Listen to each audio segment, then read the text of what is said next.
Приветствую вас на канале «Книги, истории, факты». В этом видео я хочу рассказать 300 интересных фактов, под которые вы точно не уснете. Прошу поставить лайк сейчас до просмотра видео, это очень важно для нас. Вы всегда сможете его убрать, если видео вам не понравится.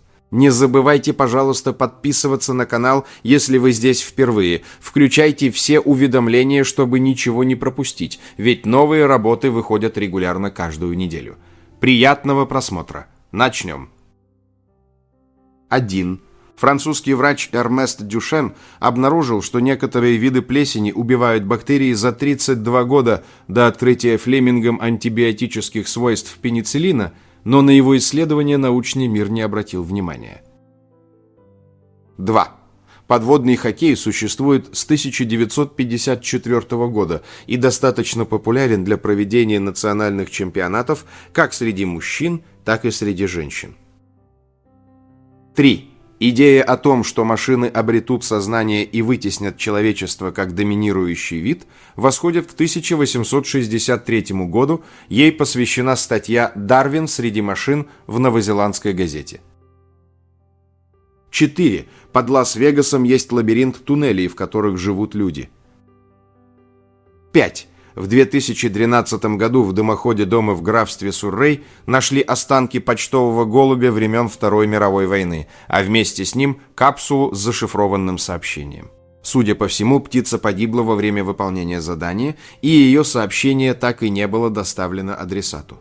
Текст на тонкой бумаге представлял собой набор буквенных и цифровых групп, типичных для военного шифрования того времени. Разгадать сообщение до сих пор не удалось, несмотря на попытки специалистов. В итоге его опубликовали в открытом доступе, предложив любителям криптографии по всему миру попытаться раскрыть тайну, пролежавшую в дымоходе более 70 лет. 6. Комедия 1976 года «Немое кино» снято в цвете, но выдержано в традициях немого кино. За весь фильм звучит лишь одно слово «нон», которое произнес в своем камео знаменитый мим Марсель Марсо. 7. Северная Америка чуть не раскололась, но не раскололась, и в итоге образовался крупнейший неморской разлом в мире в районе Великих озер. 8. Слова «Арктика» и «Антарктика» переводятся с древнегреческого как «медведь» и «напротив медведя». 9.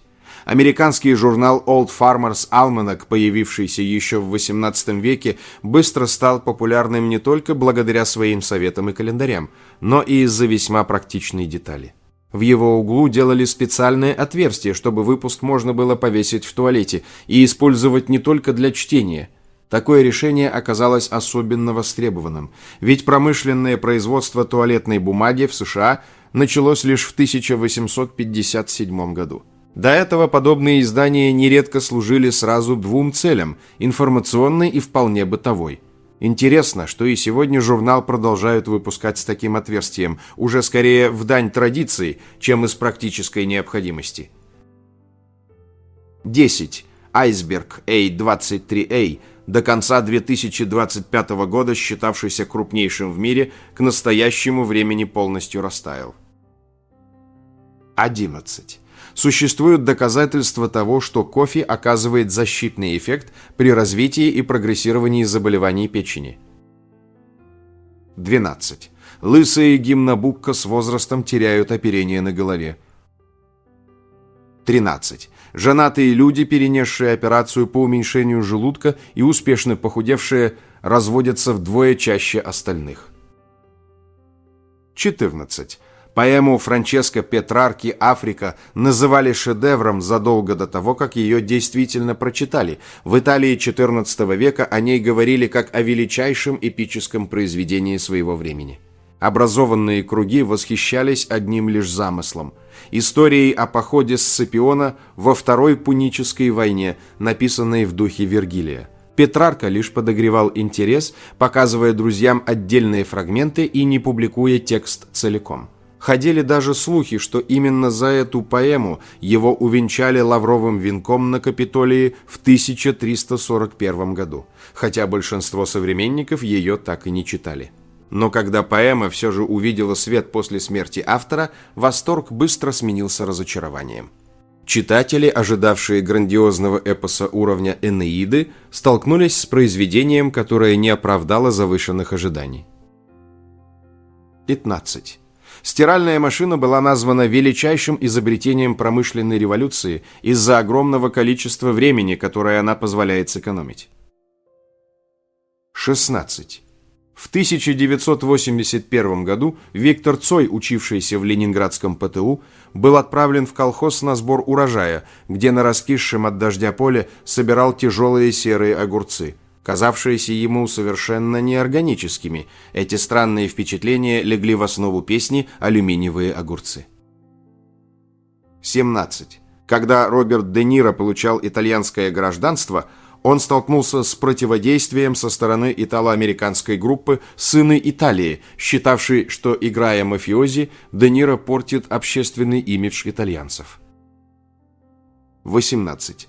Первый парфюм Dior «Мисс Диор» назван в честь младшей сестры Кристиана Диора, Катрины, участвовавшей во французском сопротивлении во время Второй мировой войны. Она пережила 2 срока заключения в концлагерях. 19. Восстановление Краснодара после войны могло затянуться на долгие годы, если бы не находчивость его руководителя Михаила Литвинова. В 1944 году в город приехала комиссия, которая решала, какие города получат дополнительное финансирование. Но у Краснодара была проблема. Почти весь жилой фонд состоял из одноэтажных домов, а по правилам учитывались в основном разрушения многоэтажек. Формально город не подходил под критерии. Тогда Литвинов пошел на хитрость. Он организовывал осмотры поздним вечером после обильного ужина и несколько дней подряд показывал комиссии одни и те же разрушенные здания, создавая впечатление более масштабных разрушений. В итоге Краснодар включили в список наиболее пострадавших городов, и он получил дополнительные средства на восстановление. 20. В начале 1930-х годов в США и Канаде ненадолго возникло популярное общественное движение под названием «Технократическое движение», адепты которого призывали заменить всех политиков и бизнесменов учеными и инженерами. 21. Полярная крачка из-за особенностей своего миграционного маршрута ежегодно проживает 2 летних сезона. Из всех живых существ эта птица получает наибольшее количество солнечного света в течение жизни. 22. В системе течений Черного моря выделяются 2 крупных замкнутых круговорота. Их форму в шутку называют очками Книповича по имени океанолога Николая Книповича, впервые описавшего такую схему. 23. Интересная ситуация сложилась на Фолклендских островах. В 1982 году в ходе конфликта с британскими войсками аргентинские спецназовцы заложили множество бомб на территории островов. В наше время минные поля огорожены колючей проволокой и обозначены табличками, чтобы люди туда случайно не забрели, и на этих полях живут магеллановы пингвины. Они чувствуют себя в полной безопасности, поскольку их массы недостаточно для того, чтобы активировать мины. В то же время браконьеры не могут попасть на эту территорию из-за мин, так что эти поля можно считать пингвиньим заповедником. Постепенно на них восстановилась изначальная флора, и природа вернулась к своему первозданному виду, что делает эти места отличной средой для обитания животных. Не слишком крупных, разумеется. 24. В теплых водах Индо-Тихоокеанского региона обитает один из самых поразительных мастеров маскировки в мире – осьминог Таумоктопус мимикус. Как и его сородичи, он способен мгновенно менять цвет и даже текстуру кожи, сливаясь с окружающей средой. Но на этом его способности не заканчиваются. Этот вид пошел значительно дальше, превратив камуфляж в настоящее искусство перевоплощения. При столкновении с опасностью мимикрирующий осьминог не просто прячется, он играет роль.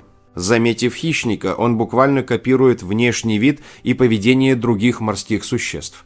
Может растянуть щупальца, изображая ядовитую медузу, прижаться к дну, становясь похожим на ската, или двигаться как креветка или краб.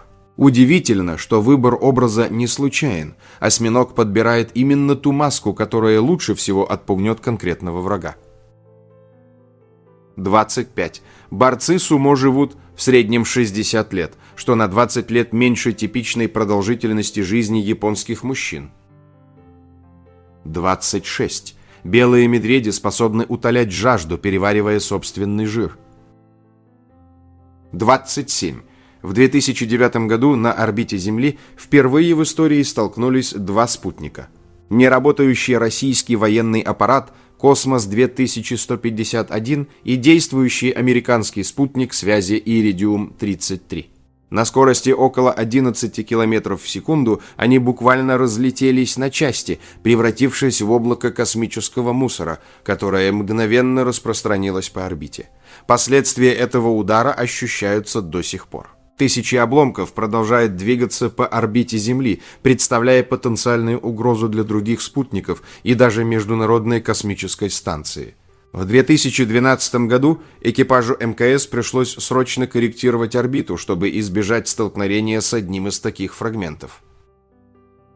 28. Слово «огурец» пришло из греческого языка и происходит от слова со значением «незрелый», ведь в пищу его употребляют именно недозревшим. 29. До того, как стало известно, что птицы мигрируют в теплые страны, общепринятым было мнение, что они роют норы и закапываются в землю на зиму. 30. Датчанин, говорящий только по-датски, тем не менее может понимать и норвежцев, говорящих по-норвежски, и шведов, говорящих по-шведски. Это потому, что скандинавские языки являются взаимно понятными. 31. Еноты в США путают электромобили Tesla Cybertruck с мусорными баками. 32. Скипетр в лапе двуглавого орла на российском гербе имеет наконечник в виде герба России с двухглавым орлом, который держит скипетр с наконечником российским гербом, на котором изображен двуглавый орел со скипетром в лапе и так далее. 33. Самый дальний объект в Солнечной системе, астероид 2018 AG-37, получил от ученых прозвище Фарфаралд, далеко-далеко отсюда. 34. Конная йога – это йога, выполняемая верхом на лошади, или когда лошадь лежит. 35. Некоторые исследования показывают, что у людей с ожирением больше шансов пережить сердечный приступ, чем у людей с нормальным индексом массы тела. Это явление называется парадоксом ожирения. 36. Правильный 65 537-угольник – самый большой из известных конструктивных многоугольников, то есть для его построения нужны только циркуль и линейка. Визуально неотличим от окружности. 37. Старые книги имеют особый сладковатый запах из-за присутствия лигнина в бумаге. Запах лигнина напоминает слабый аромат ванили. 38. Альбом Билли Джоэла «52-я улица» в 1982 году стал одним из первых релизов, выпущенных на компакт-дисках. А в 2018 году его переиздание символически отметило возвращение Sony к производству виниловых пластинок. 39. Голые землекопы используют зубы как орган чувств. Около трети участка их мозга, отвечающего за осязание, посвящено обработке сигналов от зубов. 40. Около 19 250 человек приняли участие в федеральной программе защиты свидетелей США, и по состоянию на 2025 год ни один из тех, кто соблюдал ее правила, не был ранен или убит. 41. Кошки способны пролезать в очень узкие отверстия благодаря особенностям скелета. Их ключица не жестко соединена с другими костями, поэтому ограничивающим фактором обычно становится ширина головы и плеч. При этом животные часто ориентируются на длину своих вибрис, которая примерно соответствует минимальной ширине проема, через который они могут пройти. Однако у домашних кошек с избыточным весом этот ориентир может работать неточно. Они не учитывают увеличившиеся размеры тела и нередко застревают в местах, которые, по их оценке, должны были быть проходимыми. 42. ДДТ, пестицид, запрещенный еще в 1970-х годах, все еще присутствует в организмах пингвинов в Антарктиде. Вещество передается по пищевой цепочке, начиная с криля. 43. Амазонские речные дельфины часто выглядят розовыми, но это не врожденный цвет. Детеныши рождаются темно-серыми и светлеют с возрастом из-за износа кожи. У самцов розовый оттенок обычно ярче из-за травм, полученных в борьбе за самок. 44. Эффект Бубы-Кики. При рассматривании двух форм, одной острой, а другой округлой, люди из большинства культурных, языковых и возрастных групп ассоциируют кики с чем-то острым, а буба с округлым. 45. Люди с деменцией склонны воспринимать черный половой коврик как дыру, а не как ковер, и избегают наступать на него. Это используется учреждениями по уходу, чтобы пациенты не покидали здание. 46. С начала 1990-х в мужских туалетах амстердамского аэропорта Схипхол появилась необычная деталь, которая помогла решить проблему чистоты. На дне писсуаров разместили маленькие изображения мух. Мужчины инстинктивно стараются попасть в цель, поэтому промахов становится заметно меньше, а уборка занимает меньше времени. Идея оказалась настолько удачной, что ее начали использовать по всему миру.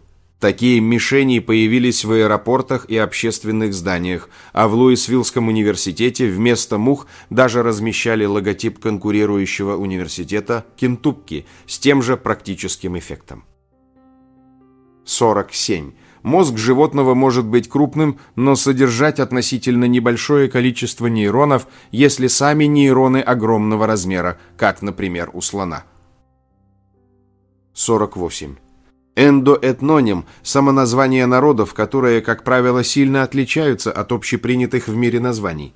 Например, чукчи называют себя луаравитланами. В большинстве случаев такие названия переводятся как «настоящий человек» или просто «человек». 49. Незадолго до своей смерти Ганс Христиан Андерсен обсудил с композитором музыку для собственных похорон. Понимая, что среди провожающих его гроб будет много детей, он попросил подобрать ритм, соответствующий их маленьким шагам. 50. Во время съемок «Терминатора» Арнольд Шварценеггер зашел в ресторан в гриме поврежденного в бою Терминатора и попросил столик. Посетители в ужасе разбежались. 51. Через Амазонку, реку длиной почти 7000 километров, не перекинуто ни одного моста. Лишь в 2010 году был построен мост через ее приток Риу-Негру. Он соединяет крупнейший порт на Амазонке Манаус с городом Ирандуба и имеет длину более 3,5 километров. 52. На первый взгляд слово «респект» в значении «уважение» выглядит как современное заимствование из английского. Однако оно известно в русском языке еще с XVIII века. Тогда его употребляли в двух вариантах – «респект» и «решпект», что может указывать на заимствование через немецкий. Со временем само слово вышло из употребления, тогда как прилагательное «респектабельный» прочно закрепилось в речи. Уже в эпоху интернета респект вновь вернулся в повседневный язык. 53. Бадминтон – самый быстрый в мире вид спорта с ракеткой. Скорость валана может превышать 300 км в час. 54. Старейший непрерывно действующий тату-салон в мире находится в Иерусалиме и татуирует паломников со дна 1300 года. 55. В 1960-х годах в США было очень популярно единоборство с осьминогами. Ныряльщику нужно было на небольшой глубине схватить осьминога и вытащить его на берег. Победителем становился тот, кто вытаскивал на сушу самого крупного осьминога. 56. 75% алюминия, произведенного за всю историю человечества, все еще используется благодаря переработке. 57. Глаза китовых акул покрыты крохотными зубами, на каждой глазнице до 3000 зубчиков. 58. Жуки-бомбардиры защищаются, выбрасывая из задней части брюшка кипящую токсичную смесь. В реакции участвуют гидрохиноны, перекись водорода и кислород. 59. Сом вида Soribimixtes pleniceps, обитающий в Южной Америке, получил прозвище «дровяной сом», так как из-за невысокой питательной ценности местные жители используют этих рыб засушенными в качестве дров. 60. Это звучит как шутка, но в 1958 году избиратели Сан-Паулу устроили настоящий политический демарш. На фоне разочарования кандидатами они массово вписывали в бюллетени имя самки-носорога Кокорико из местного зоопарка. Несмотря на отказ властей регистрировать кандидатку, она набрала более 100 тысяч голосов, с легкостью обойдя реальных политиков, и превратилась в символ протестного голосования, получившего в Бразилии название «Голос Кокорико». История на этом не закончилась. Спустя несколько лет в Канаде появилась сатирическая носорожья партия, возглавляемая зоопарковым носорогом Корнелиусом.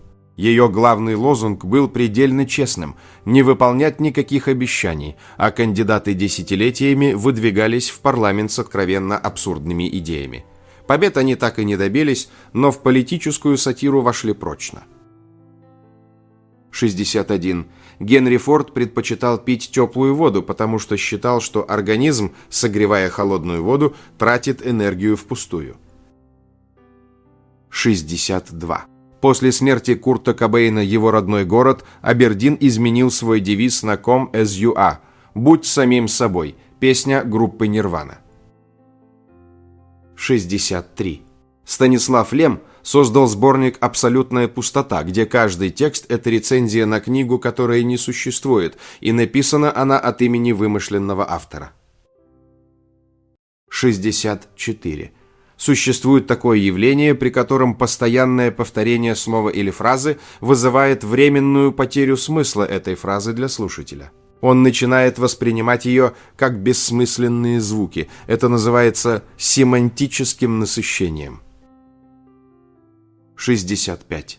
Некоторые люди, страдающие тяжелой формой несахарного диабета, вынуждены пить огромное количество воды. Например, немец по имени Марк Вубенхорст пьет до 20 литров воды в день, чтобы не умереть от обезвоживания. 66.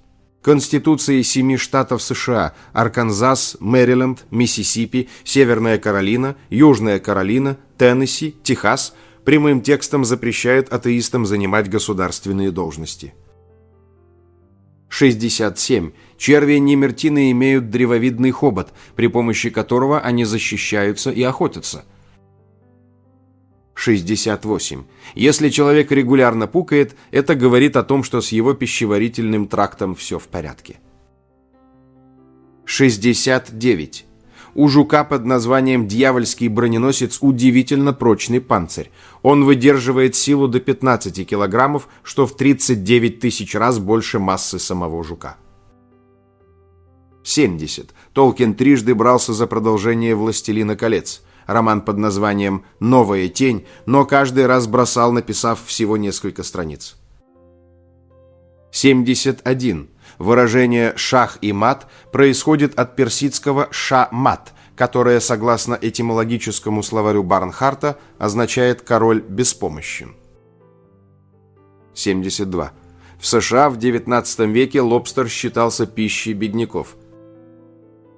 73. Песню «Only You» часто ошибочно приписывают Элвису Пресли, хотя не существует ни одной записи с его вокалом.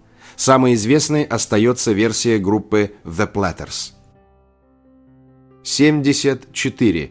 Фото, сделанное во время пандемии испанского гриппа в 1918 году. Надпись на табличке «Надень маску или отправляйся в тюрьму». 75. В списках географических объектов России, последней по алфавиту, обычно значится река Яя. Однако в 2013 году у нее появился тезка – крошечный остров площадью около 500 квадратных метров, обнаруженный с вертолета в районе Новосибирских островов. Изначально остров хотели назвать Баунти из-за сходства с тропическим островом из рекламы. Но при выяснении, кто первым его заметил, все участники начали наперебой утверждать «Я». В итоге это шутливое соревнование и дало острову его окончательное название – Яя. 76. После того, как группа Alice Cooper распалась в 1975 году, их вокалист официально изменил свое имя на Alice Cooper, чтобы начать сольную карьеру без юридических сложностей. 77. В жаркую погоду в социальных сетях увеличивается количество депрессивных постов пользователей, показало исследование. 78. В 1939 году США рассматривали возможность эвакуации всего населения Финляндии, почти 4 миллиона человек, на Аляску, чтобы спасти их от советского наступления. 79. Мэрилин Монро провела большую часть своего детства в приемных семьях и приютах, а в 16 лет вышла замуж за 21-летнего сына соседки, чтобы не возвращаться в приют. 80. У Греции самый большой торговый флот в мире, больше, чем у США, Великобритании, Японии и так далее. 81. Почему у берез белые стволы? Биологи предполагают, что бетулин, белое смолистое вещество, образуется в коре берез для защиты от грибков, так как имеет свойство подавлять их рост. Цвет деревья получают просто в качестве бесплатного приложения. 82. Во время похоронной процессии королевы Виктории в 1901 году лошади, тянувшие лафет с ее гробом, испугались и едва не опрокинули его. Тогда присутствовавшие моряки британского флота взялись тянуть лафет вручную, с тех пор это стало традицией. 83. Генри Форд получил письмо от человека, представившегося Клайдом Бэрроу, тем самым участником дуэта Бонни и Клайда, с благодарностью за быстрые автомобили, удобные для побега. Подтвердить его подлинность невозможно, однако этот необычный отзыв сегодня хранится в музее Генри Форда. 84. Несмотря на то, что плоды какао часто называют какао-бобами, к бобовым они никакого отношения не имеют. Какао принадлежит к семейству мальвовых. 85. Фразу «если у них нет хлеба, пусть едят пирожные» обычно приписывают Марии Антуанетте, якобы сказавшей это о голодающих крестьянах. Однако впервые ее упомянул Жан-Жак Руссо, в то время, когда будущая королева была еще ребенком. Скорее всего, это было сказано другой знатной особой, но точно установить, кем именно, невозможно. К тому же в оригинале упоминаются не пирожные, а бриоши, сдобные сладкие булки. 86. Джеймс Кэмерон отклонил требование руководства Fox сократить хронометраж «Аватара», напомнив, что доход от его предыдущего фильма «Титаник» фактически оплатил покупку здания, где проходила встреча. 87. Жителей американского города Лас-Вегас называют Лас-Веганами. 88. Существует отряд насекомых под названием скорпионница или скорпионовая муха. У скорпионниц длинный нос, похожий на кабачок, а брюшко загибается вверх, как у скорпиона. 89. Скандал на Московском кинофестивале 1961 года. Джина Лоллобриджида и Элизабет Тейлор появились на публике в одинаковых платьях, вызвав настоящий фурор. Чтобы скрыть неловкость, звезды весь вечер держались вместе, не давая публике повода для новых сплетен. Дальше больше. По одной версии, обе актрисы заказали наряды у Ива Сен-Лорана и позже подали на него в суд. По другой, платье было создано специально для Тейлор, а Лоллобриджида просто скопировала дизайн. 90. В Таджикистане сросшиеся брови считаются красивыми, поэтому некоторые девушки подкрашивают переносицу, чтобы их имитировать. 91. Дети не рождаются с бактериями, вызывающими кариес. Эти бактерии передаются от кого-то другого, обычно от родителей, через обмен слюной. Поэтому облизывать детские пустышки – плохая идея. 92. Со времен выступлений за Наполи Диего Марадона не платил крупные налоги, и его задолженность достигла почти 40 миллионов евро. Из-за этого во время визитов в Италию у него изымали имущество. В 2006 году часы Rolex, а в 2009 серьгу, позже проданную на аукционе. 93. Крысы, мыши, птицы, рыбы, обезьяны, включая приматов, предпочитают приложить усилия, чтобы получить пищу, чем получить ее бесплатно. Такое поведение называется контрафрилоадинг. 94. В древности люди считали, что почки контролируют совесть человека. В Библии есть несколько стихов, упоминающих, что Бог проверяет почки людей. 95. Самая большая парковка в мире насчитывает 20 тысяч мест плюс еще 10 тысяч мест на прилегающем участке. Она расположена в крупнейшем в мире торгово-развлекательном центре West Edmonton Mall в Канаде. 96. Премьер-министр Пакистана Беназир Бхутто стала первой женщиной, главой правительства, родившей во время пребывания в должности в 1990 году. Она скрывала беременность, поэтому ее роды стали неожиданностью даже для членов кабинета. 97. В разгар катастрофического голода 1921 года, охватившего Поволжье и другие территории под контролем большевиков, советские власти оказались на грани и были вынуждены просить помощи у всего мира. На призыв откликнулись европейские благотворители, но решающую роль сыграли США. Именно американская администрация помощи АРА обеспечила более половины всего продовольствия, причем значительная часть средств поступила напрямую из американского бюджета. К августу 1922 года масштабы операции достигли пика. Столовые АРА ежедневно кормили свыше 10 миллионов человек сразу в 38 губерниях, фактически спасая миллионы от голодной смерти. 98.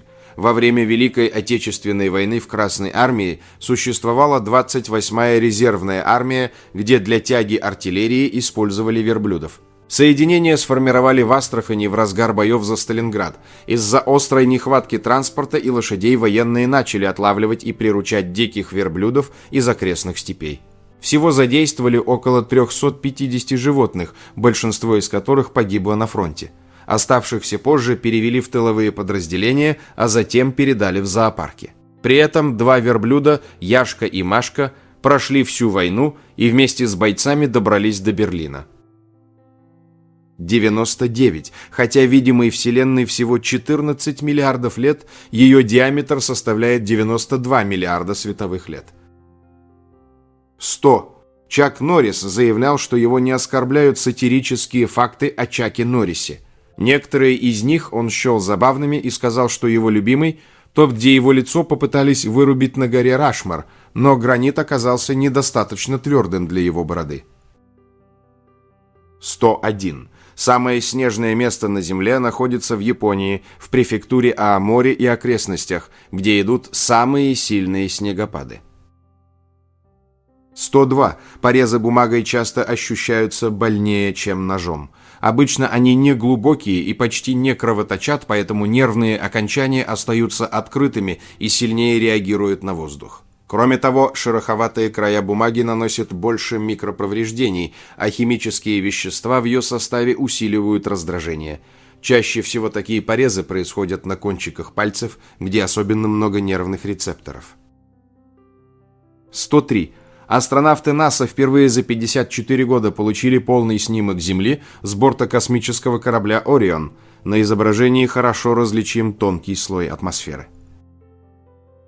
104. На DVD с последним сезоном «Во все тяжкие» есть альтернативная концовка. В ней Брайан Крэнстон появляется в роли своего персонажа Хэлла из сериала «Малкольм в центре внимания». Он просыпается после кошмара, которым оказываются события «Во все тяжкие». 105. Кошки вовсе не зачерпывают воду языком.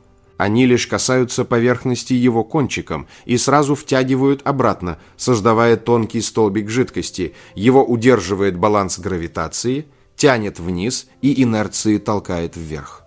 Собаки, как ни странно, делают почти то же самое, хотя со стороны кажется, что они пьют иначе, механизм тот же, образуется такой же водяной столбик, как у кошек. 106. Принца Руперта, генерала гражданской войны в Англии, постоянно сопровождал большой белый пудель по кличке Бой. По слухам врагов Руперта, Бой обладал зловещей магической силой, стал всемирной знаменитостью и в конце концов был убит в бою. 107. Стальную вату, пучок тонких металлических волокон, можно поджечь. В отличие, например, от дерева, которое при горении теряет массу, здесь все наоборот. При горении масса увеличивается, потому что железо соединяется с кислородом, образуя оксид. 108. Люди, которые испытывают эмоциональный дискомфорт, когда видят, как другие попадают в неловкие ситуации или ведут себя глупо, обладают более высоким уровнем эмпатии. 109. Во Франции есть газета, которая выходит только 29 февраля раз в 4 года. Это сатирическое издание «La Bougie du Sapeur», одна из самых редких газет в мире. Ее придумали как шутку в 1980 году, но она стала популярной, и тираж достигает сотен тысяч экземпляров. В каждом номере печатают кроссворд, но ответы к нему появляются лишь в следующем выпуске, еще через 4 года. А если високосный день выпадает на воскресенье, газета выпускает специальный воскресный номер, который выходит раз в 28 лет. Цена подписки 100 евро за 100 лет. 110. В Нью-Йорке официально существует должность крысиного царя, человека, который отвечает за борьбу с крысами. В 2023 году на эту работу наняли бывшую школьную учительницу, а в вакансии искали кандидата с жестким характером и готовностью объявить крысам войну. По оценкам, в городе живет около 2 миллионов крыс, примерно 1 на каждых 4 жителей. 111. У людей-сов биологические часы содержат больше времени в сутках, чем 24 часа. Из-за этого их режим сна постоянно сбивается. 112. Код HTTP 451 недоступен по юридическим причинам, назван в честь романа Рэя Брэдбери «451 градус по Фаренгейту», в котором книги были запрещены и сожжены. 113. Существует синдром Сальери. Люди с ним отличаются как наличием таланта, так и завистливостью, поэтому склонны вредить окружающим, а не сотрудничать с ними.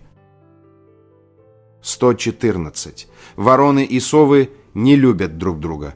Часто совы охотятся на ворон и поедают их, но если жертве удается спастись от нападения, она обязательно возвращается с подкреплением. Несколько ворон способны убить обидчицу из чувства мести. 115. Термин «утопия» происходит от древнегреческого слова, означающего «не место» или «место, которого нет».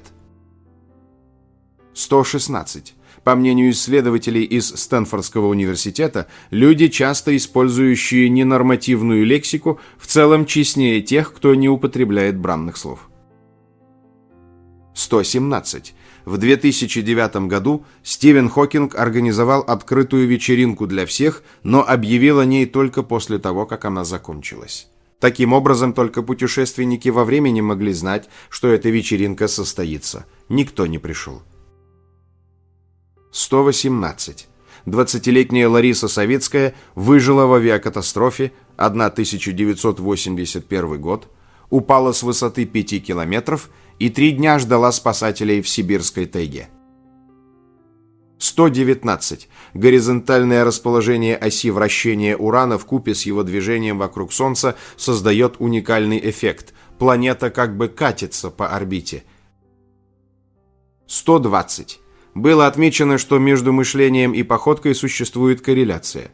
Показатель IQ людей, привыкших ходить быстро, в среднем на 16 баллов выше прочих. 121. Землетрясения в Греции могут происходить по несколько раз в месяц, поскольку Греция – самый сейсмоактивный регион Европы. По этой причине греки редко строят здания выше 6 этажей. 122. У пингвинов самая высокая плотность оперения среди всех птиц. Оно помогает им сохранять температуру тела около 38 градусов Цельсия даже в ледяной воде. 123. У сверкающего колибри на голове есть длинные перья, напоминающие ушки. 124. Необычная розовая бугристая улитка-ротая рыба обитает на глубине более 3 километров у побережья Калифорнии. 125. Окаменелость артроплевры, ископаемой гигантской многоножки, длина тела которой достигала 2,5 метров, а вес 50 килограммов. Относится к периоду с 314,6 по 290,1 миллиона лет назад. 126. Солнце – самый идеально круглый природный объект во Вселенной, известный науке на данный момент. 127. На потолке арочного сооружения археологического парка в Баколи, Италия, вниз головой растет инжирное дерево. 128. В алгебре буквы из начала алфавита ABC используются для обозначения известных величин, а из конца алфавита X, Y, Z для обозначения неизвестных величин. 129. Наличие волос на родинке указывает на то, что этот участок кожи здоров и не содержит опухолей. 130. На изображении еврейка, прикрывая лицо, сидит на скамейке с надписью «Только для евреев, Австрия, 1938 год». 131. Жители Месопотамии выяснили, что Земля вращается вокруг Солнца примерно за 1700 лет до Коперника и Ньютона. Они также знали, что приливы вызывает Луна и что Земля вращается вокруг своей оси. 132. Подавляющее большинство стран мира используют для оформления паспортов один из 4 цветов – красный, синий, черный или зеленый. Причем в ходу только темные оттенки, так как они помогают скрывать загрязнения. 133. Путешественники нередко встречают в диких лесах ругающихся по-английски попугаев. По всей видимости, домашние попугаи, сбежавшие на волю, невольно обучают своих диких собратьев речи и, в частности, ругательствам. 134. За свою историю Великобритания вторгалась почти в 90% стран мира. 135. В Швеции, родине всемирно известной мебельной компании IKEA, законом запрещено называть детей именем IKEA. 136. Панголин – единственное млекопитающее с чешуей. 137. В Китае принято чавкать. Считается, что если гость за обедом не чавкает, не причмокивает и не издает других звуков, значит блюдо ему не по вкусу. 138. В кадр фотоловушки попался редкий тигр темного окраса, псевдомеланизм. За последние 30 лет было зафиксировано менее 10 наблюдений черных тигров. 139. Экзопланета HD 100546b – одна из самых крупных. Она примерно в 20 раз массивнее Юпитера, а ее радиус превышает юпитерский в 6,9 раза. 140. На изображении богомол в кусочке янтаря. Возраст находки около 30 миллионов лет. 141. На вокзале в Синине, Китай, пассажиры сами протирают окна поездов перед отправлением, чтобы наслаждаться видами на одном из самых живописных маршрутов страны. 142. В человеческих слезах содержится белок лизоцим, способный разрушать клеточные стенки болезнетворных бактерий. 143. Ночью мозг работает интенсивнее, чем днем. Австралийские ученые предполагают, что это потому, что в темноте нас может подстерегать опасность, и мозгу нужно постоянно быть настороже. 144. Сумма углов треугольника равна 180 градусам только в евклидовой плоскости. Например, сумма углов треугольников, расположенных на сфере, всегда больше 180 градусов. 145. Самая первая миска с длинной тонкой лапшой была найдена в Китае. Возраст блюда превышает 4000 лет, благодаря чему мы с уверенностью можем сказать, что родина спагетти – Китай. 146. Все знают, что верного друга называют закадычным.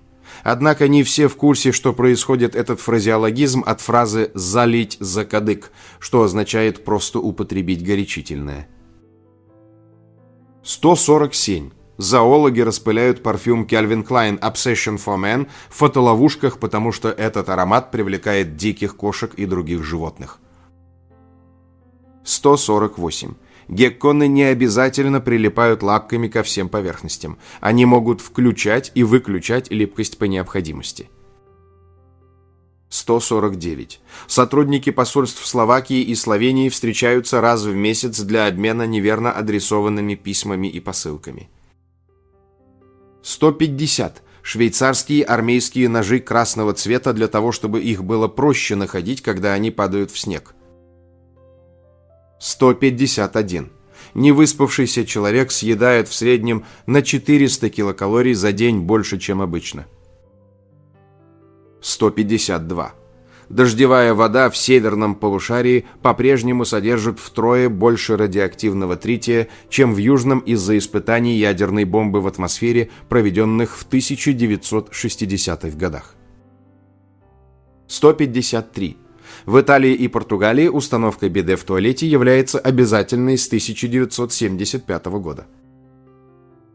154. В 2014 году двое ученых-химиков написали статью под названием «Всесторонний обзор потребительских товаров, не содержащих химических веществ».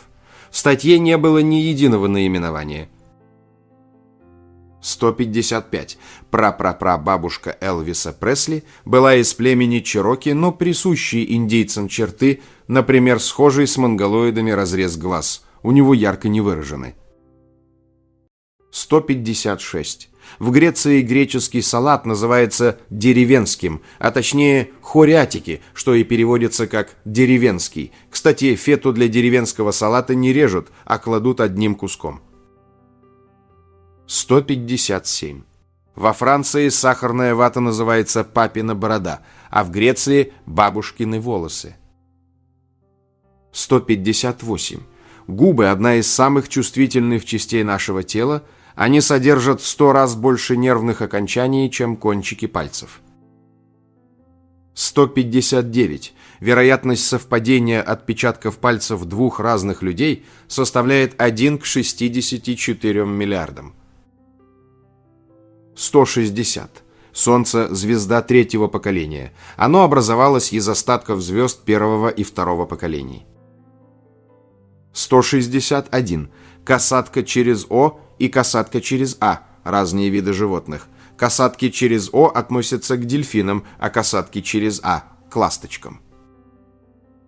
162. Черепахи побывали на орбите Луны в ходе испытания советского космического корабля 7КЛ-1 в 1968 году.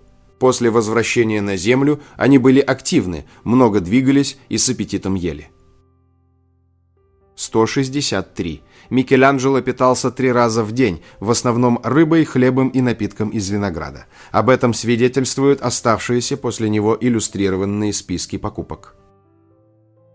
164.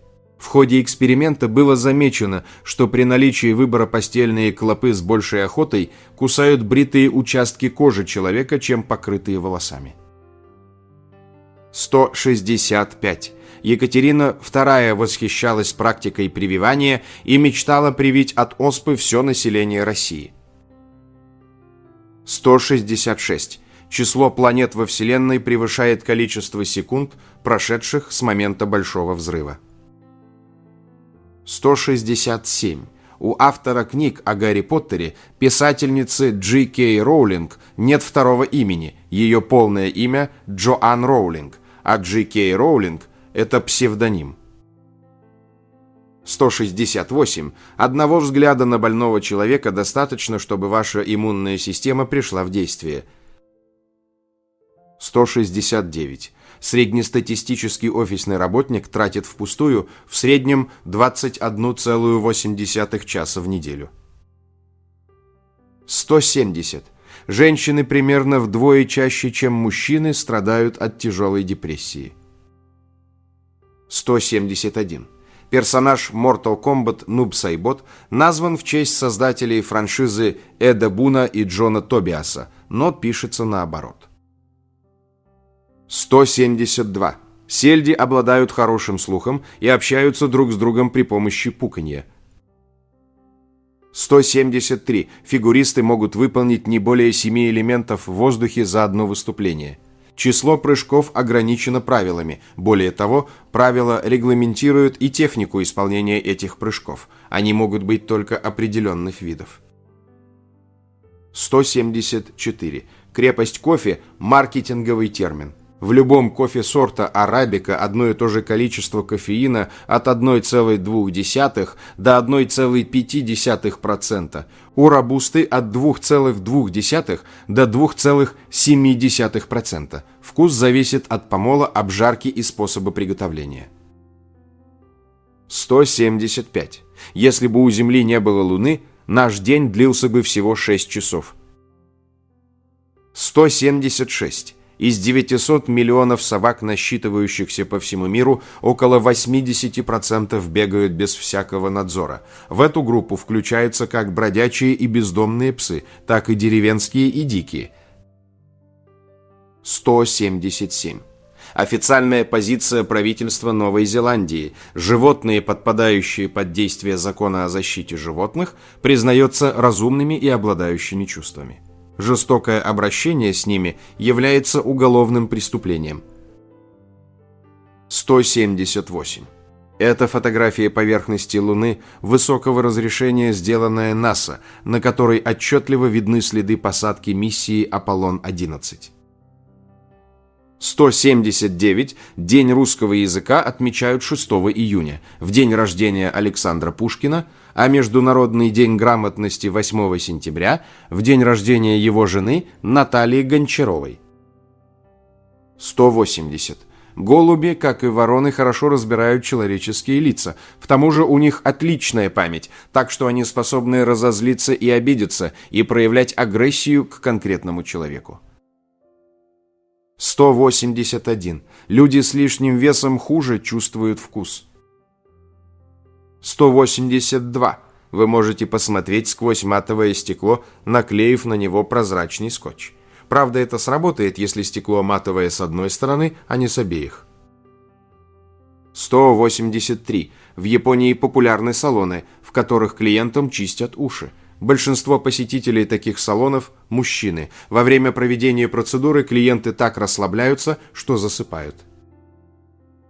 184. Немецкий физик Арнольд Зоммерфельд номинировался на Нобелевскую премию 84 раза, но так и не получил ее. 185. На языке африканс сладкая вата называется «дыхание привидения». 186. Китай является крупнейшим экспортером и вторым по величине импортером товаров в мире. 187. У бабочек настолько сильные феромоны, что их запах может учуять даже человек. Буроглазка негера, например, пахнет шоколадным кремом, а бархатница волоокая – коробкой из-под изделий из табака.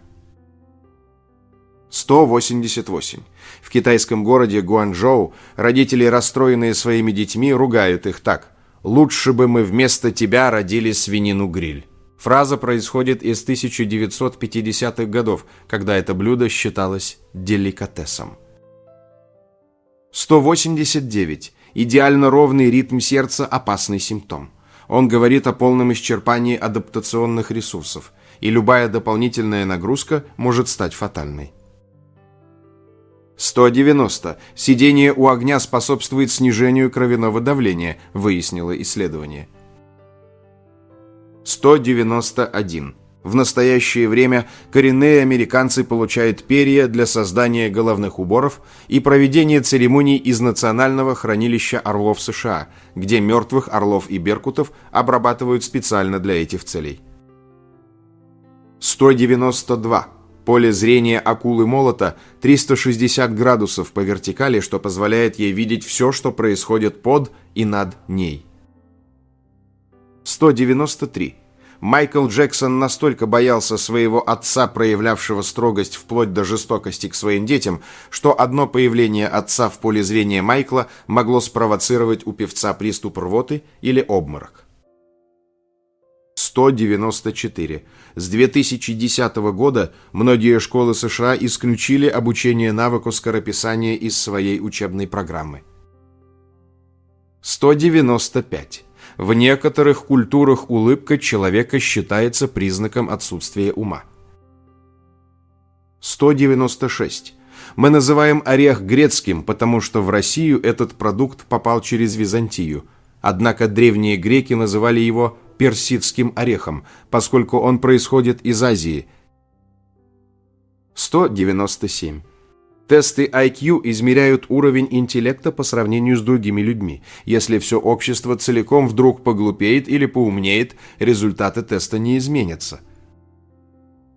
198. В Косово новорожденным мальчикам иногда дают имя Тони Блэр в честь британского премьер-министра Тони Блэра. 199. Пчелы поддерживают постоянную температуру в улье. Когда температура падает ниже 33 градусов, пчелы активнее двигаются, выделяя тепло. Если же становится слишком жарко, они выгоняют горячий воздух, помахивая крыльями. 200. Мозг фигуриста способен подавлять головокружение. В результате тренировок в мозге человека, занимающегося фигурным катанием, прорастают новые нейронные связи, которые позволяют телу справляться с головокружением во время долгого вращения. А сейчас я хочу попросить о минуте вашего внимания, касающейся организационных вопросов на нашем канале КИФ. Прошу вас подписаться, а также нажать на колокольчик и выбрать все уведомления. Также прошу вас подписаться на наш телеграм-канал, ссылка на него размещена в шапке главной страницы. Из него вы всегда оперативно узнаете о выходе новых видео.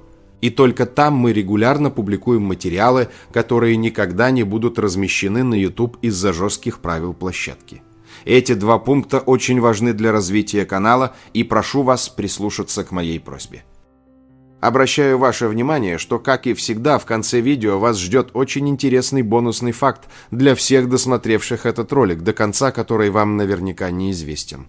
В заключении этого видео мы разместим самые интересные, популярные, полезные и остроумные комментарии, которые зрители оставляли к предыдущему нашему ролику, а также список наших спонсоров. Оставляйте свои комментарии, чтобы попасть в следующий ролик. А теперь продолжаем.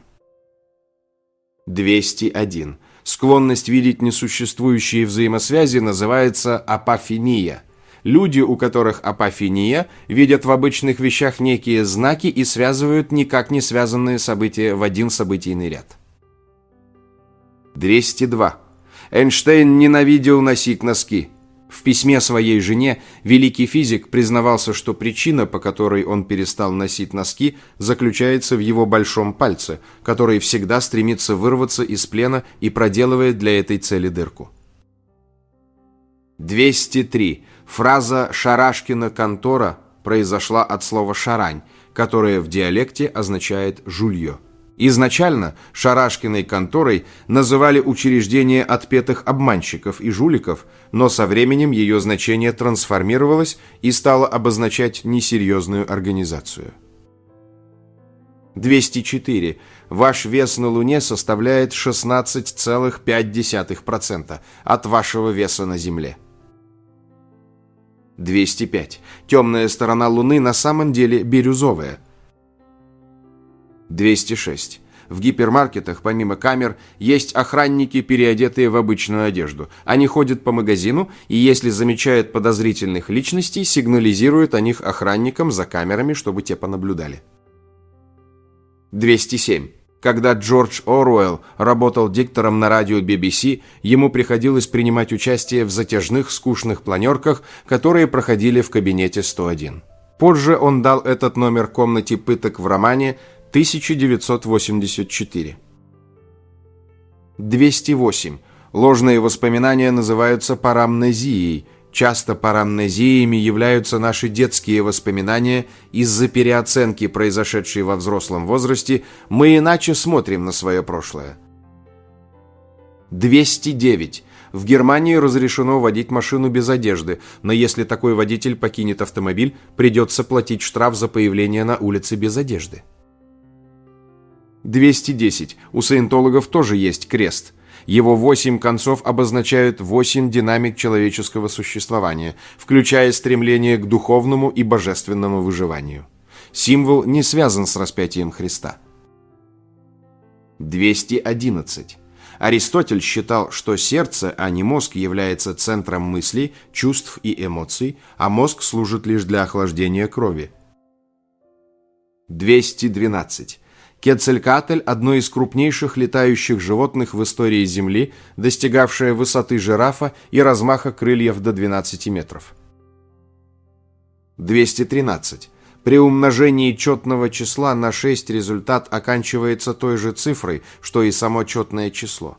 Например, 6 умножить на 2 равно 12, 6 умножить на 4 равно 24, 6 умножить на 6 равно 36, 6 умножить на 8 равно 48.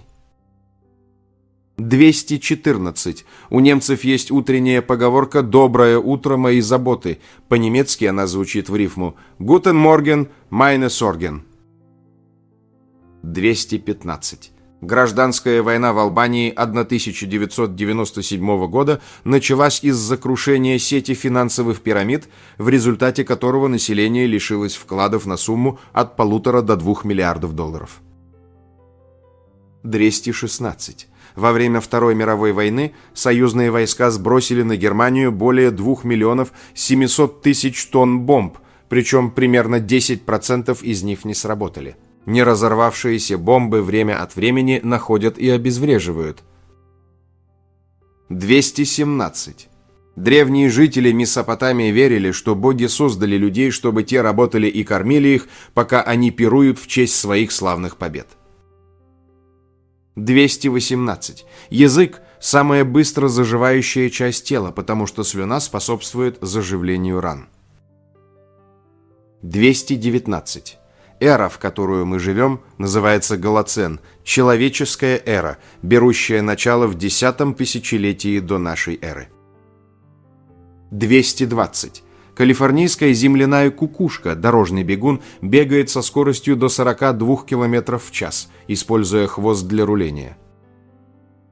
221. У медоедов очень толстая шкура, которую трудно прокусить. Будучи схваченным более крупным хищником, медоед способен извернуться и укусить его за морду, чтобы вырваться. 222. Первый в истории Индии спутник связи, запущенный в 1981 году, привезли к месту тестирования на бычьей упряжке. 223. Утверждение, что прослушивание классической музыки в раннем детстве развивает интеллект, основано на результатах одного единственного исследования 1993 года, результаты которого, к тому же, были преувеличены. 224. Возраст Солнечной системы 4,57 миллиарда лет. 225. Земля вращается вокруг своей оси со скоростью около 1670 км в час и летит по космосу, двигаясь по орбите вокруг Солнца со скоростью около 107 тысяч км в час. 226. Индийские гигантские белки отличаются необычным окрасом шкурки и прямо-таки огромными по беличьим меркам размерами тела. Длина тела у них достигает 35 сантиметров, и еще более 60 сантиметров уходит на хвост. 227. Знаменитый рефрен песни «Лан Френ Лан Фра» из фильма «Гардемарины вперед». Это французская абракадабра, которая никак не переводится. 228. В Китае во времена династии Чжоу, примерно с 6 по 3 век до нашей эры, в качестве денег использовали бронзовые ножи. 229. Выражение «клеймо на лбу» и «на лбу написано» возникли от того, что на Руси преступникам клеймили лица, чтобы все знали, какое преступление они совершили. 230. Сыр – самый популярный продукт для европейских магазинных воришек. Чаще всего крадут сыры дорогих сортов, особенно пармезан. 231. Товарищи по гимназии не раз советовали Гоголю: в стихах упражняйся, а прозу не пиши, уж очень глупо у тебя выходит. 232. Выражение «бальзаковский возраст» появилось после публикации романа Оноре де Бальзака «30-летняя женщина» и относится к женщинам в возрасте между 30 и 40 годами, но не старше. 233. На этом изображении выжившие пассажиры «Титаника» поднимаются на борт «Карпатии», 1912 год. 234. Медаль Нобелевской премии изготовлена из золота разной каратности, 18-каратного сердечника, покрытого 23-каратным золотом. Цена этого золота составляет около $8000. 235. Слово «тучный» не имеет никакого отношения к тучам. Оно означает «жирный», так как происходит от слова «тук», которым евреи в Библии называют внутренний жир животных. 236. Маленький кармашек на джинсах изначально назывался «кармашек для часов». Он был предназначен для того, чтобы мужчины могли безопасно хранить в нем карманные часы. 237. Среди петухов существует иерархия, и кричать на рассвете первым – это привилегия петуха высочайшего ранга. 238. У отца знаменитого баскетболиста Денниса Родмана Филандера Родмана-младшего было еще 28 детей от 16 разных женщин. 239. Излучение в солярии является канцерогеном, фактором, повышающим вероятность возникновения рака первой группы наряду с асбестом, ипритом и плутонием. 240. Кубики льда из кипяченой воды получаются более прозрачными. 241. Люди и обезьяны невосприимчивы к ультрафиолетовому свечению, хотя большинство млекопитающих, насколько нам известно, способны его видеть. 242. Жилище эскимосов строят так, что уровень пола в небольшом входном коридоре в помещении ниже уровня пола в жилище. Это помогает удерживать тепло внутри. Температура в жилище эскимосов может подниматься до 20 градусов. 243. Альбом Дэвида Боуи «Black Star», выпущенный на следующий день после его смерти, поднялся на вершину Билборд, чего никогда не случалось при жизни исполнителя. 244. Цинлинская панда отличается от обычных панд более мелкими размерами и коричневой окраской меха. 245. Левой стороной лица мы выражаем больше эмоций, чем правой. 246. На Уране самая холодная атмосфера в Солнечной системе. Минимальная температура составляет минус 224 градуса Цельсия. 247. Лодыжки насухи вращаются на 180 градусов. Это необычное животное относится к семейству енотовых и часто лазит по деревьям. Вращающиеся лодыжки помогают ему быстро и ловко слезать со стволов. 248. У стрекоз 3 пары ног, но они не могут ходить, ноги слишком слабы, чтобы удерживать стрекозиное тело. 249. Кошки могут отражать личность своего хозяина в своем поведении точно так же, как маленькие дети стремятся подражать своим родителям. 250. В XVIII веке богатые европейцы платили отшельникам, чтобы те селились в их садах и одевались как друиды. 251. Samsung, одна из ведущих технологических компаний мира, начинала свою деятельность в качестве продавца сушеной рыбы, местных продуктов питания и лапши. 252. Вступительные песни к русскоязычным версиям диснеевских мультфильмов «Утиные истории» и «Черный плащ» исполнил Мурат Насыров. 253.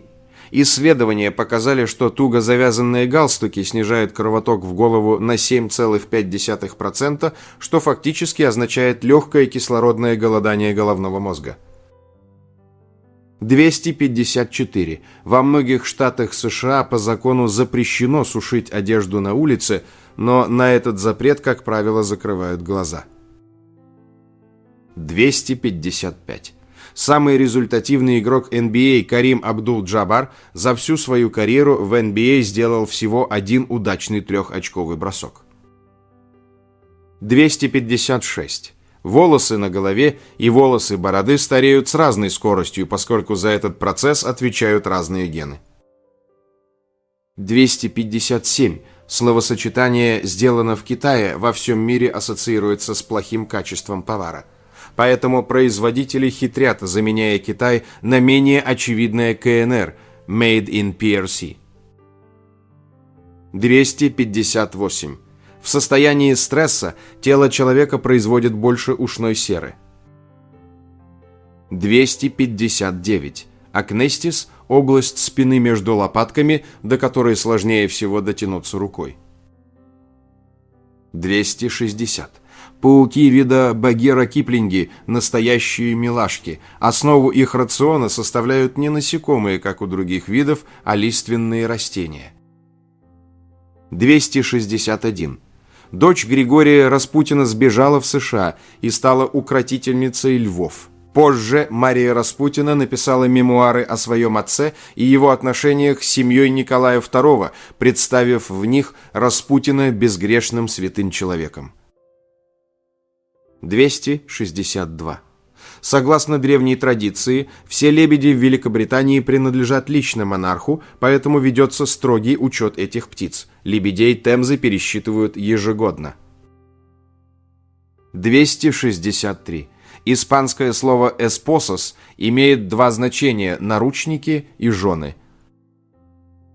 264. Земля – единственное место в Солнечной системе, где вода встречается в трех агрегатных состояниях – твердом, жидком и газообразном.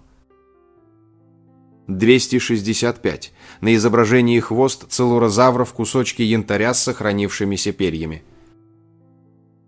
266. Японское слово «бушусуру» означает «тошнить», а буквальный его перевод – «делать буша». Выражение появилось в 1992 году, когда Джорджа Буша-старшего стошнило на брюки японскому премьер-министру Киити Миядзаве. 267. Замок Эльц в Германии принадлежит одной и той же семье на протяжении 800 лет. 268. Во время Французской революции Франция учредила атеистическую организацию «Культ разума», поддерживаемую государством, чтобы заменить католицизм. Она просуществовала около года и позже была запрещена Наполеоном. 269. 30-тысячелетний вирус, найденный на территории Сибири, все еще сохраняет вирулентность, способность проникать в ядро клетки и заражать ее. 270. В Дании нельзя шуметь. Водителям запрещено сигналить, кроме аварийных ситуаций. Церкви звонят в колокола только в предписанное время, а в общественных местах, например, в банках, нельзя разговаривать по телефону. 271. Курица KFC – традиционное рождественское блюдо в Японии. 272. Во II веке целый римский легион, несколько тысяч человек, пропал без вести, и историкам так и не удалось выяснить, что с ним произошло. 273. 20% офисных кружек имеют следы фекальных бактерий. Бактерии попадают на посуду с немытых после туалета рук. 274. Летучие мыши применяют эхолокацию, чтобы ориентироваться в полете, но они не пользуются ей, чтобы избегать столкновений друг с другом в стае. Записи с камер ночного видения показывают, что такие столкновения происходят постоянно. 275. Традиция стучать по дереву, чтобы не сглазить, невероятно древняя. Она пришла к нам из языческих времен, когда люди верили, что духи живут в деревьях, и чтобы привлечь их внимание и призвать их на помощь, нужно было постучать по стволу. 276. Солнечной системе требуется около 240 миллионов лет, чтобы облететь орбиту нашей галактики. 277. На изображении зубы ихтиозавра. 278. Кермотский медведь – это подвид черного медведя. Такие медведи не альбиносы, они просто блондины. Из-за их редкости и пугливого нрава местные индейцы прозвали их медведями-призраками. 279. Исследователи обнаружили странную корреляцию. Люди, которые часто едят сыр, здоровее и стройнее тех, кто этого не делает. Они предположили, что какое-то вещество в сыре ускоряет метаболизм и помогает контролировать вес. 280. В 1966 году на Земле проживало, согласно данным тех лет, всего 3 миллиарда человек, а по состоянию на 2022 год это число увеличилось до 8 миллиардов. 281. Когда делают пересадку почки, собственные почки человека, если только они не вызывают проблем, оставляют на месте. Врачи просто подсаживают третью почку. 282. Компания Nintendo была основана в 1889 году и изначально занималась производством игральных карт. 283. Если вы думали, что самое опасное в австралийских джунглях – это крокодилы или ядовитые пауки, познакомьтесь с гимпи-гимпи. Это растение выглядит как вполне безобидный лопух с симпатичными сердцевидными листьями, но на деле это ботанический кошмар. Гимпи-гимпи не просто жжется, как наша крапива. Весь куст покрыт миллионами крошечных волосков, похожих на иглы для подкожных инъекций. Внутри каждой такой иглы находится сложный токсин – мороидин. Что происходит при контакте? Иглы впиваются в кожу и обламываются, оставаясь внутри. Начинается жжение, которое пострадавшие описывают как одновременный удар током и обливание кислотой. Боль нарастает в течение 20-30 минут и может привести к шоку или рвоте. Самое жуткое в гимпи-гимпи – это длительность эффекта. Токсин невероятно стабилен. Если иглу не вытащить из кожи, она может вызывать приступы боли в течение нескольких месяцев и даже лет при смене температуры или простом прикосновении к пораженному участку. Известны случаи, когда гербарные образцы этого растения, пролежавшие в шкафу 100 лет, все еще вызывали сильнейшие ожоги у неосторожных исследователей. 3 безумных факта о жгучем дереве. Первое – оно опасно на расстоянии.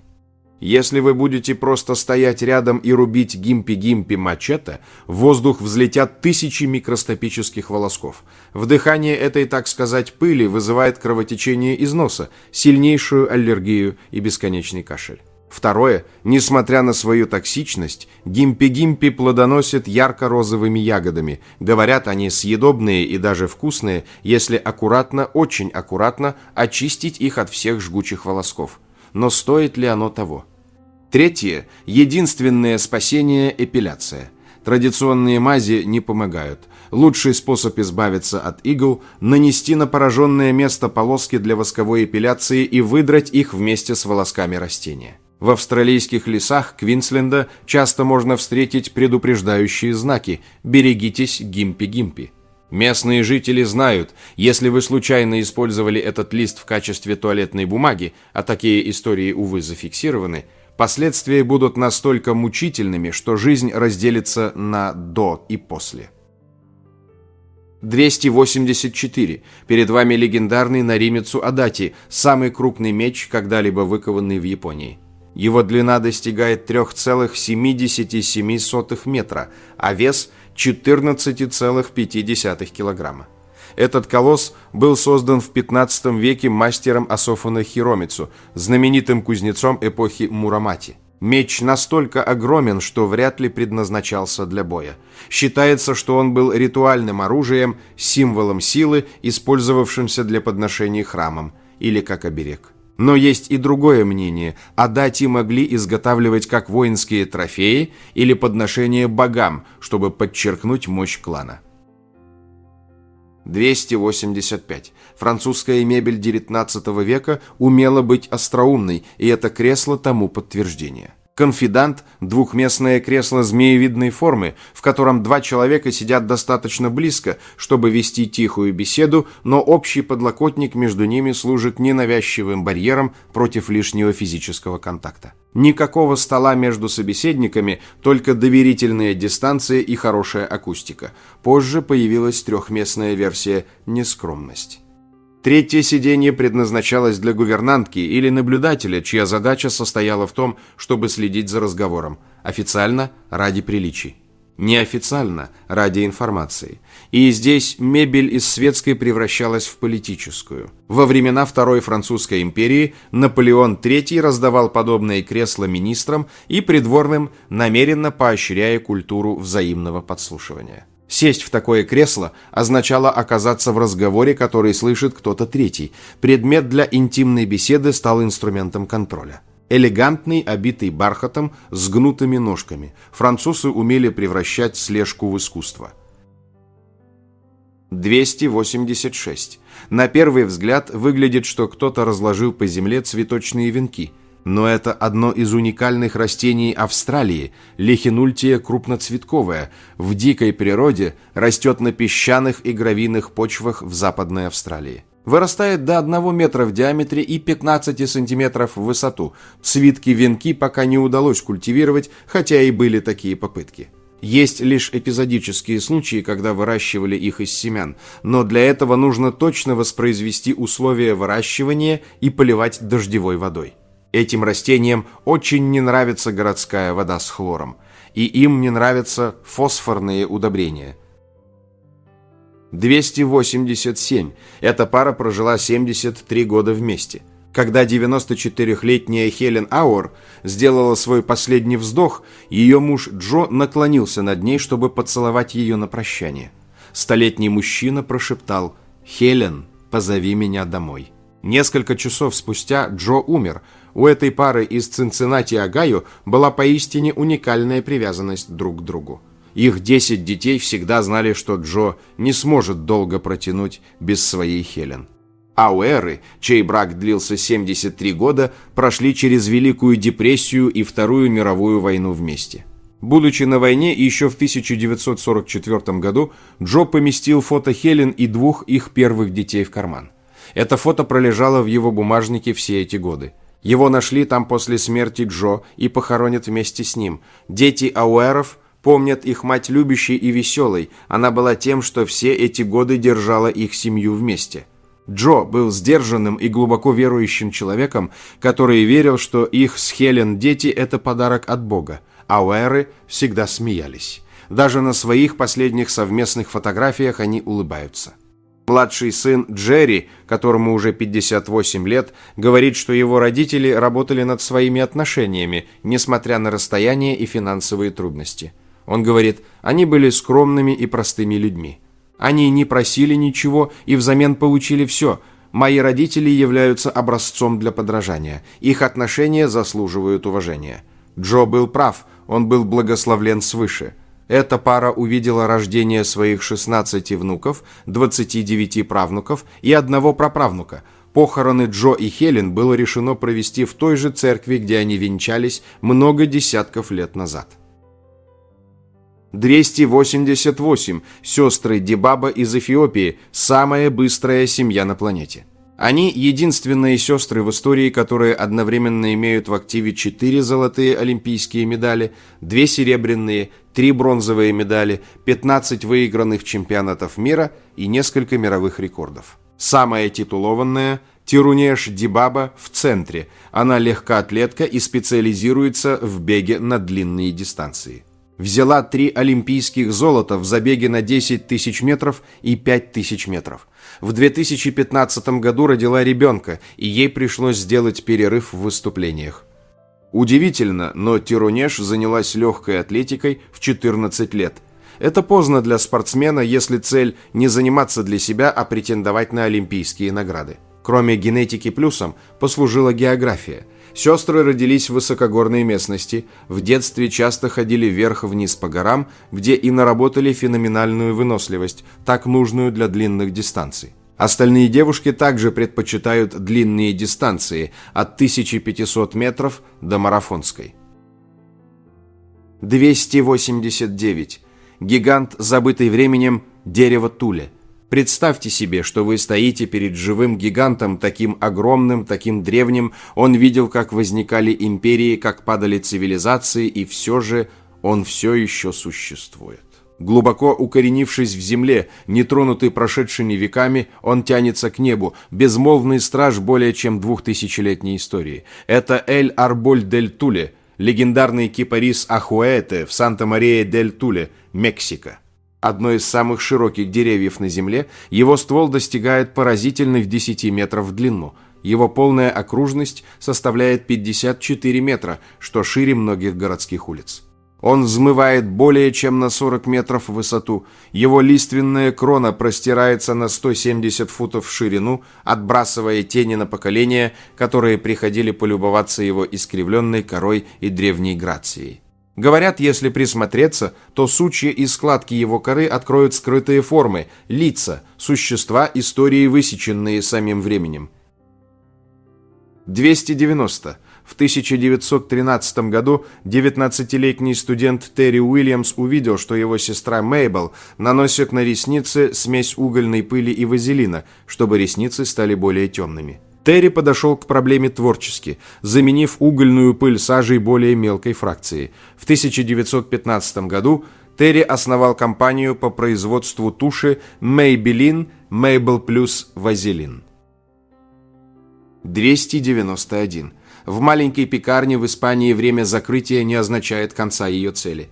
Вместо того, чтобы выбрасывать непроданный хлеб, пекарь размещает его на улице, аккуратно помещает там, где любой, проходящий мимо, может взять его.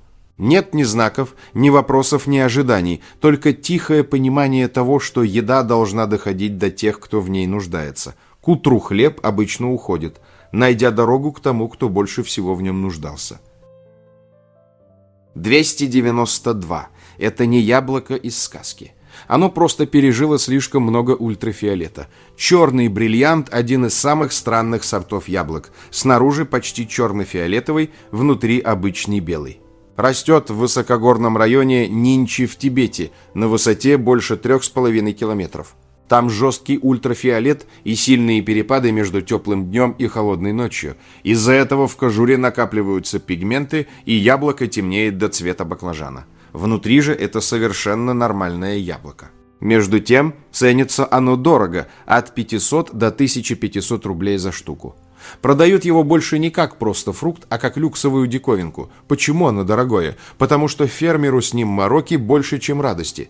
Такие яблони могут ждать первого нормального урожая до 8 лет, а сезон сбора у них короткий, около 2 месяцев, поэтому сорт красивый, редкий и не слишком выгодный для массового выращивания. То есть где-то в Тибете яблоня 8 лет думает, имеет ли смысл вообще жить дальше, и в итоге выдает один плод. Ну а дальше как получится. 293.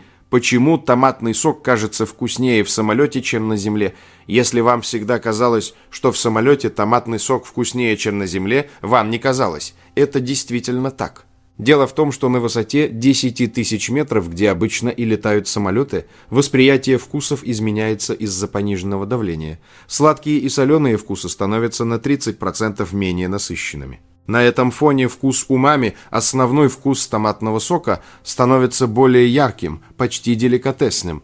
Умами – это вкус белковой сытости. Его описывают как глубокий, насыщенный, бульонный. Он содержится в мясе, молочных продуктах, томатах и грибах. Если сладкий, кислый, соленый и горький – это основные цвета вкусовой палитры, то умами – это тень и объем, которые делают картину целостной и реалистичной. Именно поэтому томатный сок, соевый соус, сыр пармезан или грибной суп имеют такой насыщенный, завершенный и аппетитный вкус, в них много природных источников умами. 294. В Южной Корее придумали свой вариант борьбы с буллингом. В Республике Корея 45 абитуриентов не смогли поступить в университеты из-за буллинга в школе. Об этом пишет Korean Herald. Корейские университеты начали учитывать участие в буллинге при приеме абитуриентов в вузы. В этом году уже 45 человек не смогли поступить в вузы из-за неподобающего поведения в школе. Заявление абитуриентов отклонили в одних из самых известных университетов страны – Сеульский национальный университет и университет Кёнбок. В последнем появилась строгая система оценки дисциплины. Нарушителям теперь начисляют штрафные баллы в соответствии с тяжестью совершенных ими действий. Со следующего года учитывать данные об участии в школьном насилии при приеме абитуриентов будут обязаны все университеты страны. 10 национальных педагогических вузов также объявили, что со следующего года все абитуриенты, совершившие насилие в школе любой степени тяжести, автоматически лишатся возможности поступления. Понятно, что для эффективной работы такой системы нужна регулярная фиксация случаев буллинга. 295. Кашалот охотится звуком, жертва взрывается изнутри. В кромешной тьме на глубине 1000 метров зрение бесполезно. Кашалот это понял и превратил свою голову в оружие, которому нет аналогов в животном мире. Треть тела кашалота – это голова. Внутри нее находится спермацетовый орган весом до 2,5 тонн, заполненный воскообразной жидкостью. Десятилетиями ученые спорили о его функции. Теперь мы знаем, это биологический сонар и, возможно, оружие. Кашалот издает щелчки громкостью до 236 дБ. Это самый громкий звук, производимый живым существом. Для сравнения, реактивный двигатель на расстоянии метра около 150 дБ, порог болевого шока у человека 130. Звук кашалота в буквальном смысле запредельный. Исследователи из Архузского университета зафиксировали, как кашалоты фокусируют эти щелчки узким пучком. Спермацетовый орган работает как акустическая линза, концентрируя звуковую волну в направленный луч. Существует гипотеза, пока не доказанная окончательно, но поддерживаемая многими биологами, что этим лучом кашалот оглушает добычу. Гигантские кальмары, основная пища кашалотов, живут на глубине, где давление чудовищно. Направленный звуковой удар мог бы вызвать кавитацию, то есть схлопывание пузырьков в тканях. Внутренние органы разрываются, мышцы выходят из строя. Кальмар парализован или мертв еще до того, как челюсти кашалота сомкнутся.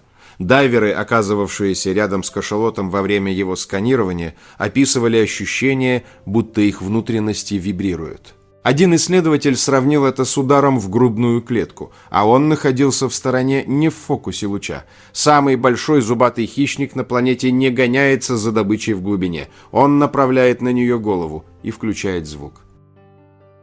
296. Нет, это не макет инопланетного монстра из очередного голливудского блокбастера. На фото индийская фиолетовая лягушка. Ее обнаружили и описали только в 2003 году. Лягушка относится к так называемым живым ископаемым. К этой категории относят животных, чьи таксоны, говоря проще, близкородственные предки с теми же признаками, вымерли десятки или сотни миллионов лет назад. Так что если вы захотите вдруг увидеть, как выглядели лягушки 10 с лишним миллионов лет назад, просто еще раз посмотрите на эту фотографию. Живет эта лягушка только в горах Индии на площади всего 14 квадратных километров. Большую часть жизни проводит, зарывшись в землю, питается термитами. Из-за скрытного образа жизни ее и обнаружили совсем недавно. 297. А вы знали, что Мертвое море хранит одни из самых необыкновенных природных явлений на Земле? Самая низкая точка. Поверхность и побережье Мертвого моря находятся около 430 метров ниже уровня моря, что делает его наиболее низкой высотой на планете. Технически не море. Несмотря на свое название, на самом деле это гиперсольное эндорейное озеро, что означает, что у него нет выхода, что вызывает массовое накопление минералов. Почти невозможно утонуть. Его соленость около 34%, почти в 10 раз соленее океана, создает такую высокую плотность, что человеческое тело плавает без усилий. Почти нет видимой жизни. Название происходит от отсутствия рыбы, водных растений или птиц. Только некоторые микроскопические бактерии и грибы могут выжить в экстремальных условиях. Уникальная концентрация минералов. Мертвое море содержит более 20 различных минералов, включая магний, калий и кальций. Многие редко встречаются вместе в других местах. Старейший в мире природный спа. Исторические сведения показывают, что Ирод Великий и Клеопатра 1000 лет назад использовали его грязь и воду для косметологических и лечебных процедур. Лечебная черная грязь. Грязь с дна озера славится тем, что помогает лечить такие заболевания кожи, как псориаз и ревматизм, и экспортируется по всему миру как роскошный велнес-продукт. Естественная защита от солнца. Из-за низкой высоты дополнительные атмосферные слои фильтруют вредное УФ-излучение, позволяя посетителям дольше загорать с уменьшенным риском. Плавающий асфальт. Редкое явление происходит, когда из глубин поднимаются природные асфальтоблоки, материал, когда-то использованный древними египтянами. Экстремальное испарение. Из-за сильной жары в пустыне озеро теряет около метра глубины каждый год, постоянно увеличивая свою соленость. Богатый кислородом воздух. Воздух региона содержит примерно на 10% больше кислорода, чем на уровне моря, часто создавая ощущение улучшения самочувствия и приносит пользу людям с респираторными проблемами. Вода с маслянистой текстурой. Из-за своей минеральной плотности вода кажется масляной или слегка вязкой, а не обычной пресной или морской водой. Гигантские кристаллы соли. Вдоль берегов естественные солевые образования напоминают хрустальные скульптуры или белые сталагмиты, эффектное зрелище, популярное у туристов. Опасные ямы. По мере падения уровня воды окружающая земля рушится, создавая тысячи массивных дыр, которые вынудили закрыться целые пляжи. Древние библейские открытия. Близкие пещеры раскрыли знаменитые свитки Мертвого моря, самые древние известные библейские рукописи, сохраненные крайне сухим климатом региона. 298. Самая протяженная автомобильная трасса на планете – это Панамериканское шоссе. Его длина превышает 30 тысяч километров, и оно связывает два континента. Начинается в Прудхо-Бэй на Аляске и заканчивается в Ушуайе на юге Аргентины. Основной сложностью на этом пути является Дарьенский разрыв, густые джунгли между Панамой и Колумбией, где отсутствует дорога, лишь дикая природа, грязевые тропинки и плотные леса. Пересечь этот участок на автомобиле практически невозможно, поэтому путешественники предпочитают мотоциклы, велосипеды или лодки. Панамериканское шоссе – это уникальный маршрут, который пролегает через пустыни, горные массивы, тропические леса и крупные города, демонстрируя богатство природы и разнообразие культур Америки. Для искателей приключений эта дорога – настоящая экспедиция всей жизни, наполненная испытаниями, красотой и незабываемыми впечатлениями. 299. Комбинированный флотский нож и вилка из стали и слоновой кости. Собственность офицера британского королевского флота Ричарда Гриндалла, Европа около 1795-1820 года. Гриндалл потерял способность пользоваться правой рукой после ранения в 1795 году во время сражения с французами и впоследствии использовал этот прибор для еды. 300. Моль заморская, белая и мохнатая, венесуэльский пудель-мотылек поражает своим пушистым, почти игрушечным видом, из-за чего многие сначала думают, что это нереальное существо. Его впервые сфотографировали в 2009 году в регионе Гран-Сабана, известном редкими экосистемами. Ученые предполагают, что он относится к семейству пестрянок, но вид до конца не подтвержден, так как наблюдений очень мало. Редкость и необычный облик этого насекомого подчеркивают, сколько еще неизученных видов скрывается в удаленных уголках природы. Не может не радовать тот факт, что у этой моли шуба уже есть. На этом я бы хотел закончить это видео с 300 интересными фактами, под которые вы точно не уснете.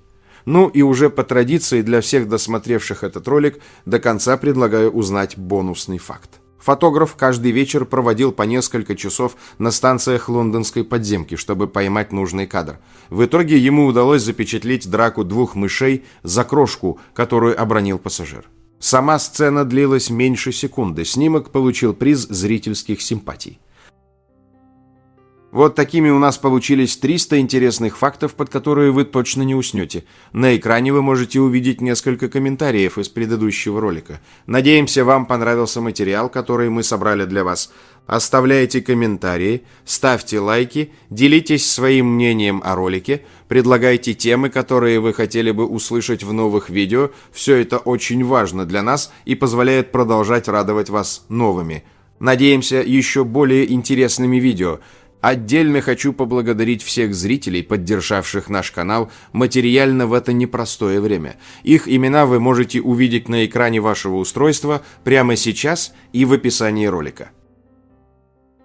Благодарю за просмотр этого видео и прошу подписаться на канал «Книги, истории, факты», поставить лайк, нажать на колокольчик и выбрать все уведомления. Вам наверняка понравится. Я расскажу еще много интересного и познавательного. Прошу при возможности помочь каналу, заглянув в описание этого видео, и поддержать любым удобным способом. Ваши комментарии, лайки и то, что вы делитесь нашими видео в самых разных социальных сетях и мессенджерах, помогают развитию нашего канала и позволяют понять, что прилагаемые нами усилия не напрасны.